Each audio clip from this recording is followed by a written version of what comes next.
เกะกะจังเขาบ่ได้อันสิจัดงานกับน้องดื่มนี่เม็ดอยู่เนาะได้เว้าแล้วก็เว้าเลย แม่นแล้ว มื้ออื่นเพิ่นว่าสิไปหา มื้ออื่นสิไปหาน้องเดิม ดีไปหาเนี่ยไปยามเพิ่นเลย ฮอดหน้าหนาวเลย มีประสบการณ์คนเลยเนาะ จะกอดว่าจะกอด ฮอดหน้าหนาวฮอดหน้าหนาวคิดฮอดผู้สาวอ้ายเด้เอาละ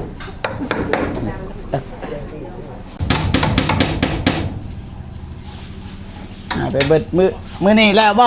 ขึ้นเทิง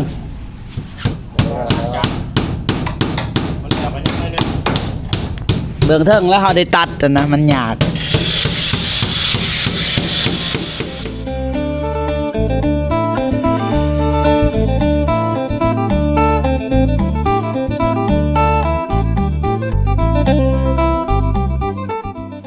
กับ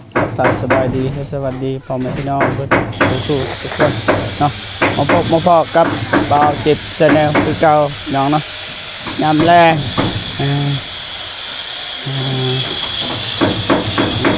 สบายดีเด้อเฮ็ดยังทำไงบ่เด้อน้องฮันโดยนี่สงัดน้องฮานยังมาสบายดีเด้อ โดยสบายดีเด้อเบาเจ็บโดยสบายดีพ่อแม่ผู้ใหญ่ใจบุญทุกท่านและก็ชีทุกท่านหรือว่าอยู่ในลาวและไทยและต่างประเทศก็ขอสวัสดีสบายดีเมื่อสุขคนเด้อ เห็นยังตอนแรงนั่งเบิ่ง นี่เด้ ตัวนี้ยังบ่ทันยังมา แม่เก็บน้ำแม่แล้วเช่นนั่นเด้อน้องห้างมาพี่โอ้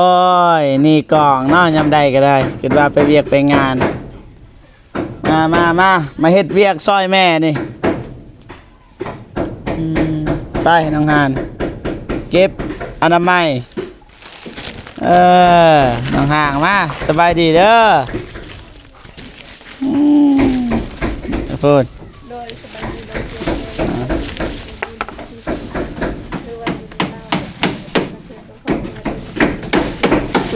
เด้อไปอนามัยซอยกันขอบคุณสบายดีเด้อถ่ายอีกหน่อยเบิดเวียกขอบคุณนี่ก็ได้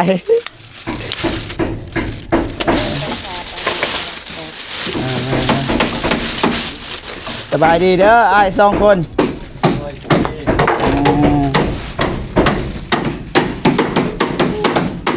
ใจเย็นเด้อเล็กตะปูคดเด้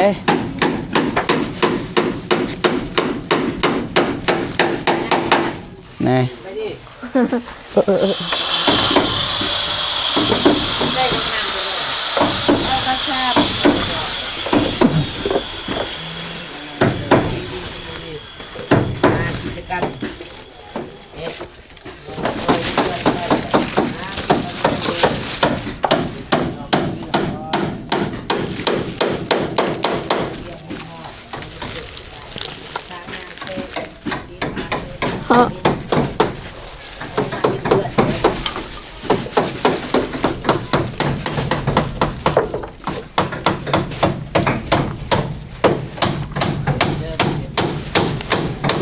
สบายดี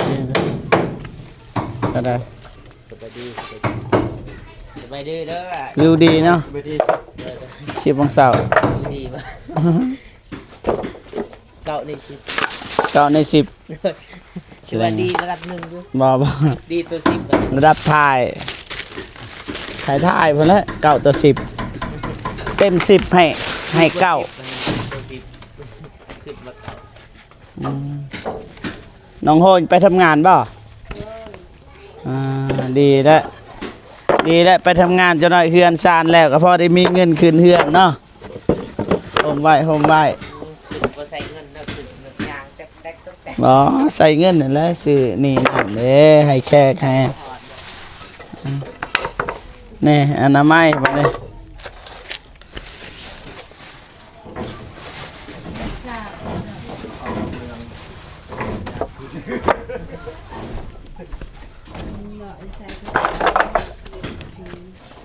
มังก็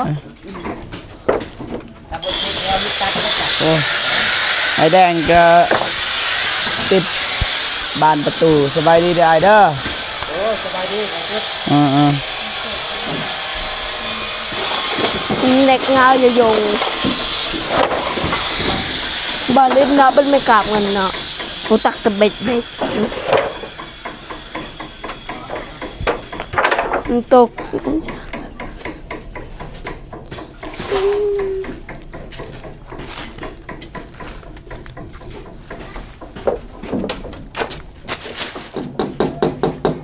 เก็บไม่เอาไปได้เอาไปก็ได้เด้นอนน้ำดาวน้ำไฟมีไฟต้นเสา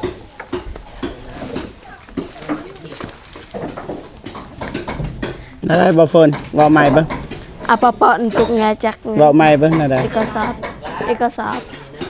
เงาอย่ายง ไปดังไฟดังเสา เป็นลิตาอาชี ยาม พ เสาร์ยามหนาว แอนมันหอมยามดาว ฮอดแล้วบ่ยามหนาวลองห้องเพลงไปเพลง เนาะฮะ เล่นอะไร เพลงนี้แหละหน้าหนาวนี่ ดาวจัดเต็ม เด็ก แต่งเองอะนะ เป็น เนาะ มันเน่าใจ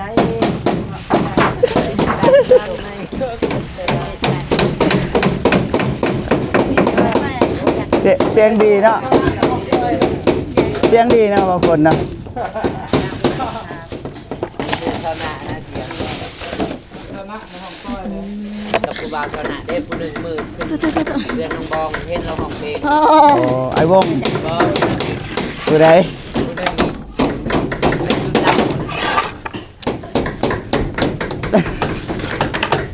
ำบ้านทางเพื่อมาหอดจอดเทิง มาเชื่อว่าน้องหนาดต้องมา แม่นเพื่อนน้องฮานเซิร์นอีกเด้ แหม่ว่าบ่ได้เป็นหมู่คู่กับน้องหานเด้น้องหานน้องสลี แน่นอนเนาะ มาลัดมา เห็นรถเลย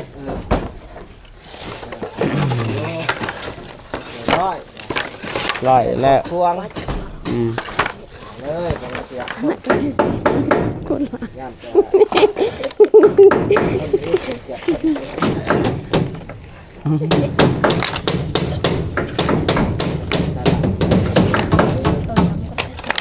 เวลามันแตกเลย อ่ะมึง ดอกเลยกระตุกบ่แตกนะ มึงก็จิตตา สมิธนี่คิดว่าแตกบ่สิปูนกับเจียผสมกันกระดาษ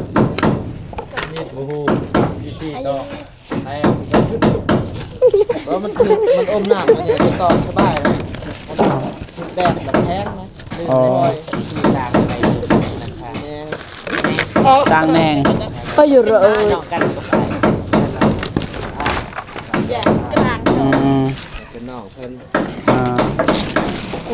หั่นเด้ ได้ได้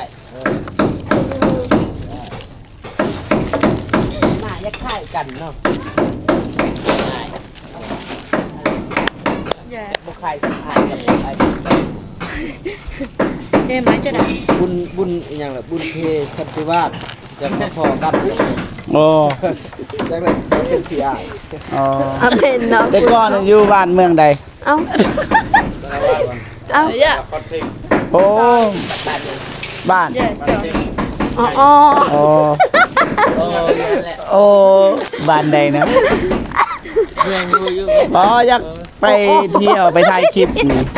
มีบ่เคสแบบแบ ไป บ อยู่เลยอุกเตอร์นะแล้วก็ มืดบ่ ไอ้ไม้ หรือว่ามันมีน้อยเคสนั้น อ่ะก้อย ได้กับน้อย อ่ะก้อย ร้าย อ๋อ อ่ะก้อยไอ้ไม้ดักหนอ ร้ายมันก็มีพวกอยู่เขตป่า เคสป้าเคสโด่งนี่เขามีเฮือนซานเด้มีใหม่เด้เคสได้บ่มีใหม่นี่ยุ่งยากเอา พี่น้องใหม่ ไม่ใช่น้องห่าง ไว้คือมือ สบายดีก่อน ใส่เงินเนาะ สบายดี เขตคุณแม่ไม่แพง โอ้เอาเฮ็ดน้องฮันเรียบร้อยแล้วบ่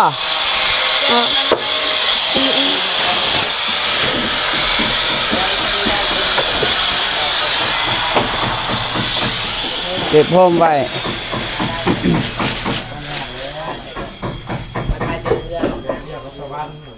โอ้ ไปบุกน้องสลี สบายดีไหมเท่า เน็ตอีกบัดนี้ เงินตกเด้แม่เท่า เท่าน้องสลี จะไปซื้อไก่บ่บ่แม่เท่าลูกไข่ลูกไก่ไข่น้องสลีอยู่เฮือนบ่หรือว่ายัง ไปบุกบ่เจ็บ บ่แล้วบางทีเรา จะได้แล้วให้ดิไปบุก ไผสิไปหาย สาลีเขาว่าเพิ่นไปบุกนี่นะ พอคนมาช้าๆเฮาไปบุกไปหาเพิ่น สบายดีเด้อตา ส่วนเนาะ แม่ คนดูคนมัน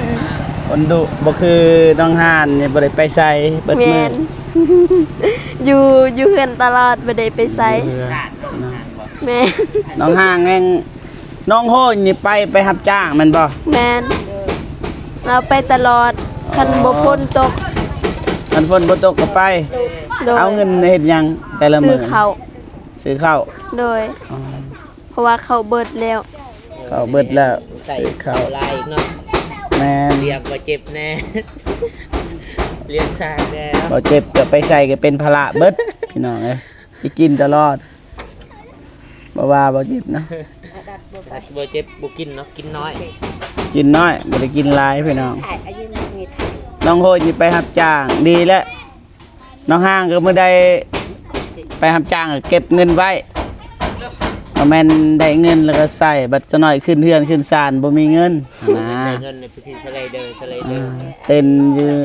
เต้นสไลเดอร์บ่ได้แล้ว มันพี่ชายไปไหนอ่า แทบจ้าง ไปทำจานคือกัน โดย ไปน้ำกันบอกน้องโฮน เราไปก่อนกับพวกสมดี โอ้ สมดี มืออื่นน้องหางคือสิบ่เห็นแล้วอยู่ในไปทำจากในคันนา นะครับจ้างบ่หมื่นหรือว่ายังอยู่เพื่อน ปกติมือเท่าไรไปทำจากมานี่ไกลๆนี่บ่ได้ยินในบ่ฝน แม่น แสนหา คือว่ามาพี่คนดังบ่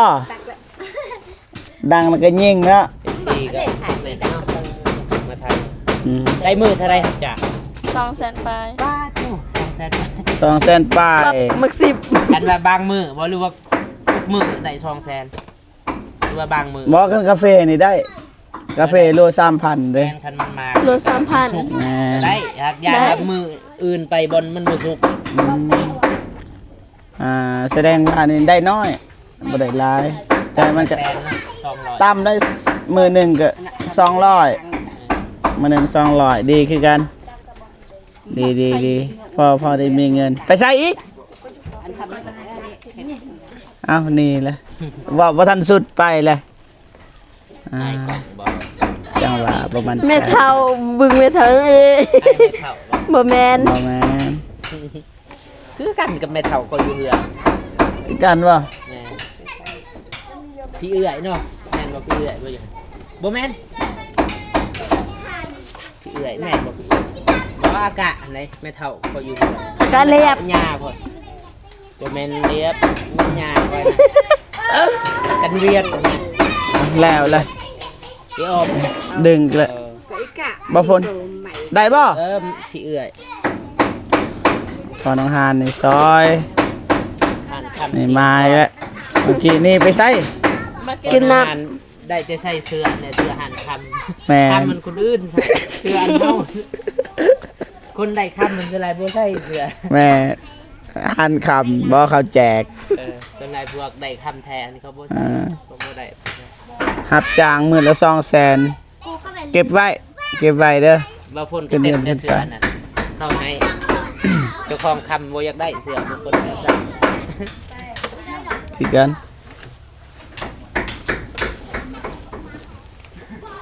ทางนี้หน้ามันคือเมื่อยเนาะน้องหางเมื่อยบ่ โดย เมื่อยเฮ็ดหยังได้เมื่อยนอน เมื่อยนอนเมื่อยนะแล้วก็ตื่นอีก เมื่อยเพราะว่าไปรับจ้างกับเพบ่พัก เพราะว่ามื้อนี้แล้วพัก โดย อ๋อ เมื่อยเฮ็ดเวียก หากะพักมื้อนี้ โดย น้องสลีก็พักมื้อนี้ โดยไปมื้อเดียว ก็ได้จะว่าจังซั่นก็ไปหลายมื้ออันใดไผสิฮู้บ่ได้ไปหานะ น้องก็ไปตลอดไปรับจ้างคันบ่ไปรับจ้างก็บ่มีหยังอะไรน้องหานยังอยู่ช่วงนี้ รวมอื่นไล่ว่าน้องหานเป็น ไล่ก็ไล่ไปพร้อมไปเสมอ งานแม่ นะ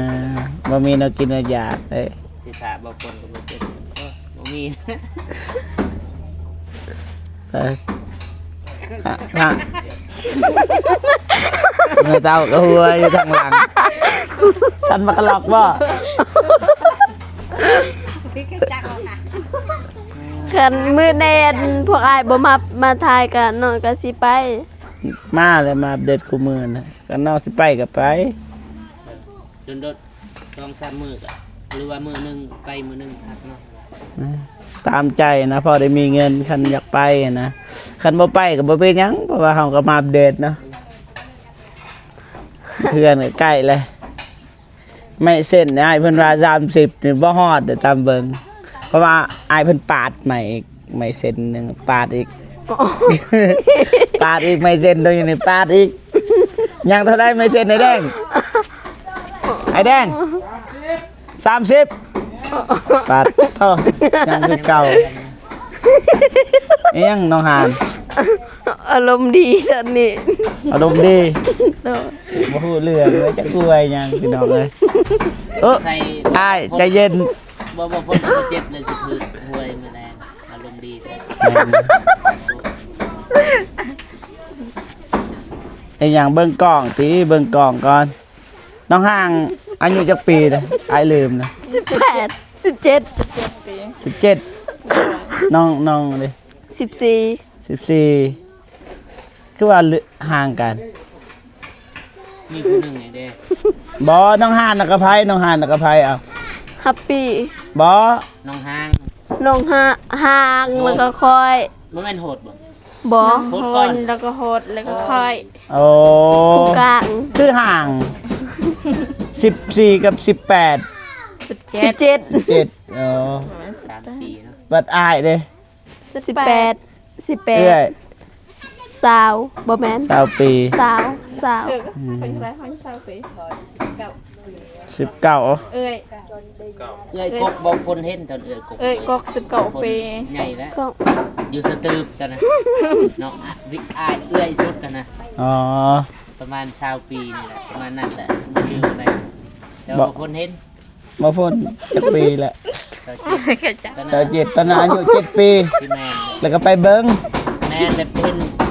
แม่เพิ่นเจ็บท้องนะตอนนั้น อ๋อคือว่าไปเบิ่งตอนเกิด เจ๊เห็นแบบเขาไปหมู่ไปเบิ่งหั่นน่ะ อ๋อ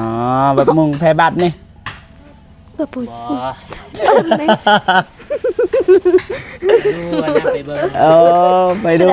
ดู ไปเบิ่งหั่นน่ะ อ๋อ แล้วเจ็บท้องแล้วสิเกิดลูกเขาว่า อ๋อ เรายังน้อยครับก็คงรีดอยู่กับนั้น จักรแล่นอันนี้นะโอเคโอเค ที่นั้นมาเกิดอยู่บ้านไฟ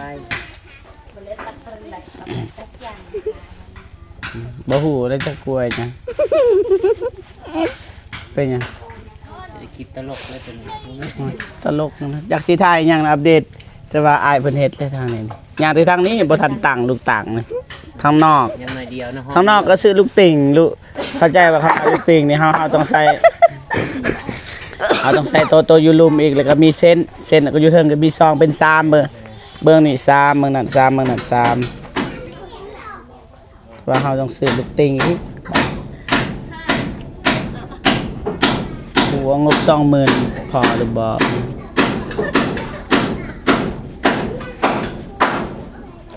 บอกอ้ายบอกญาติเพิ่นลืมบ่นี่เพราะว่าบ่ได้ใส่ลูกตา ตัวใด นี่บ่ใช้ลูกติ่งนี่ ตัวน อกซ้าย อ๋อใส่ลูกติ่งอยู่เนาะ ห่าง อะไรกับตัวนี้ บ่ 30แล้วคือไปสิใช้ลูกตัง เพราะว่าทางบันไดเขาก็ใส่บันไดนี่2แล้วบันได2ทางนี้อีกแต่ว่าเขาต้องตัดนะไปไม่ได้ว่าคืนอธิบายให้ไอ้สร้างเพิ่นก่อนยานเพิ่นไล่ต่างอะนะไอ้แดงก็ติดบ้าน เอาเงินแล้วก็บ่เฮ็ดอีก 30นี่ไล่บ่ฝนเท่านี้ฮะนี่คันห้อง5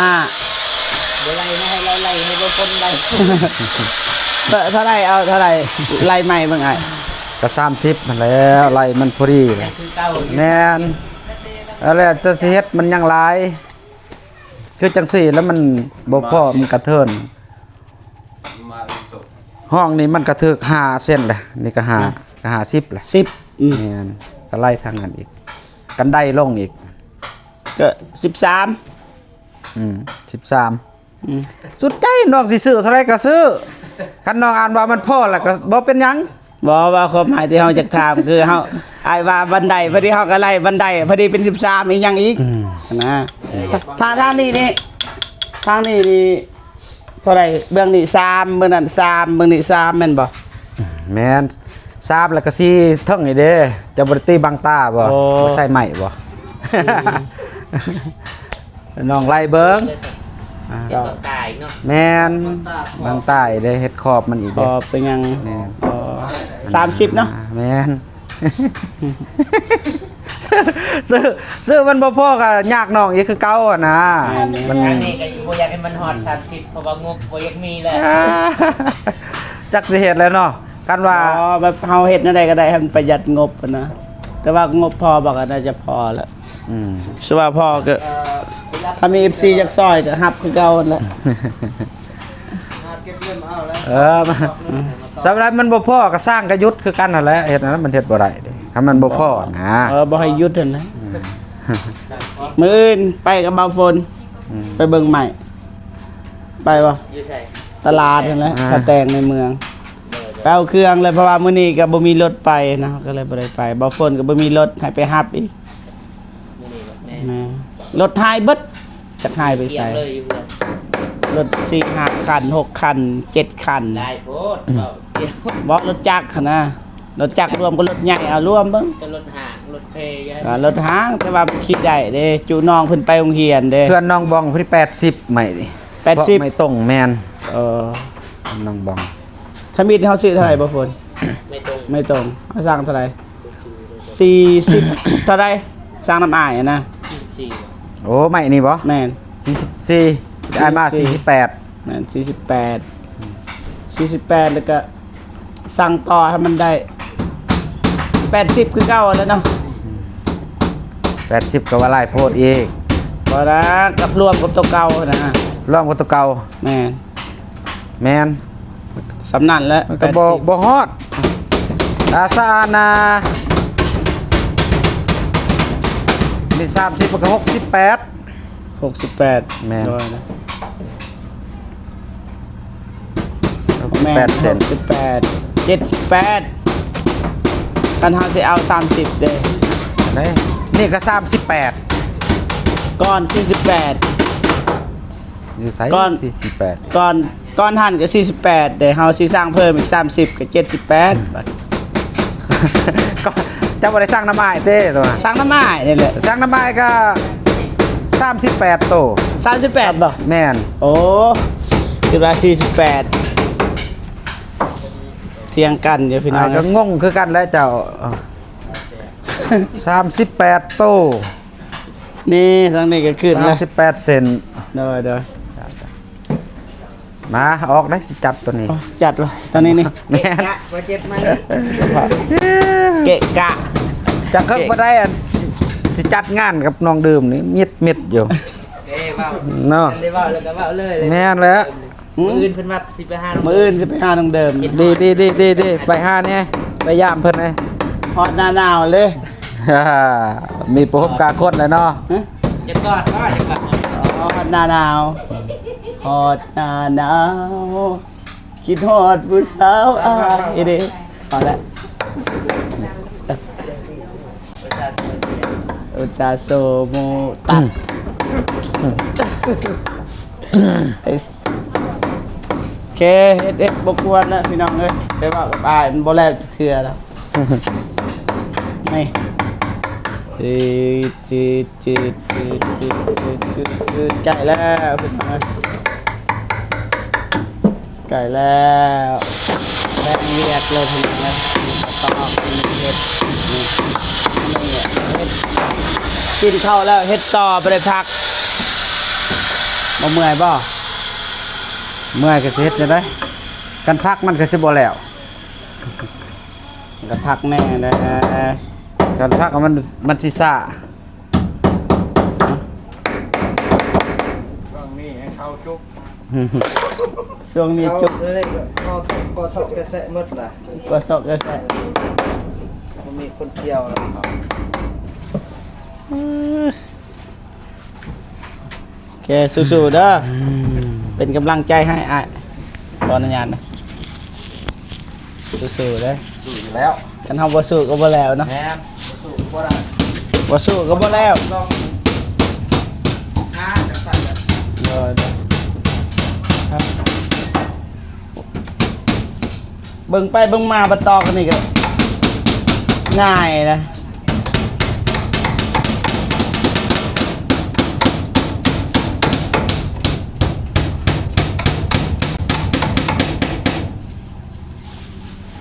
ไปเบิดมื้อนี้แล้วบ่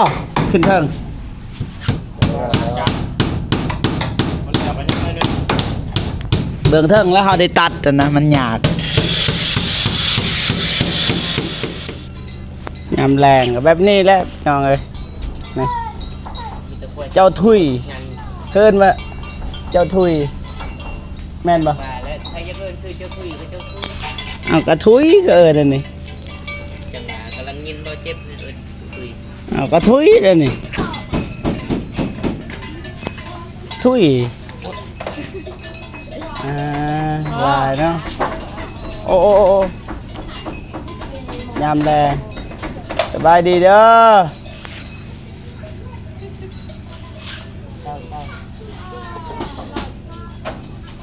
อ่า สบายดีเจ้า ได้นั่นปากกันดึงนะยอกกันนะตั้งนั้นก็ได้ ไปบ่เจ็บ ไปครับไปโอเคผมพี่น้องเนาะเบาเจ็บก็สิจบคลิปก่อนเนาะหักแพงเบิดสุกูสุคนพี่น้องเนาะพอๆกันมื้อเนาะสำหรับมื้อนี้ก็เบาเจ็บก็สิขอตัวกลับบ้านก่อนเนาะสบายดีเด้อบ๊ายบายพี่น้องเนาะ